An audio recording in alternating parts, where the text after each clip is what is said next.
Inalis na kanina ng DPWH ang gumuhong lupa sa bahagi ng National Highway sa Puerto Galera sa Oriental Mindoro. Isang lalaki ang namatay dahil sa pagguho. Samantala, pinayagan na ring umuwi ang ilan sa mga evacuee. Makibalita tayo kay Isay Reyes. Isay. Mark, isang lalaki ang nasawi matapos maguha ng lupa sa bahagi ng National Highway sa Puerto Galera dito sa Oriental Mindoro.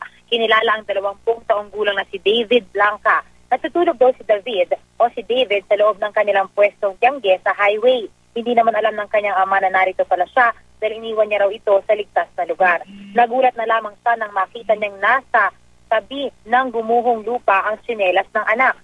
Ayon kay Mayor Hubert Dolor ng Puerto Galera, si Blanca ay parte ng mga dayong nagtitinda sa tiyangge para sa piyesta ng Imakulada kahapon.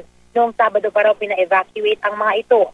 May riprap naman ang bahagi ng bundok na gumuho, kaso lamang natulak ito ng isang puno na na-uproot dahil sa mabigat na daloy ng tubig. Kanina, agad nilinis ang mga gumuhong lupa ng DPWH.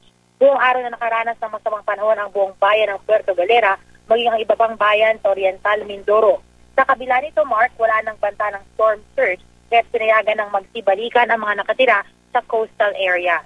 Mananatili naman sa evacuation center ang mga nakatira sa landslide-prone areas hanggang patuloy ang pag-ulan. Mark? Maraming salamat, Isay Reyes.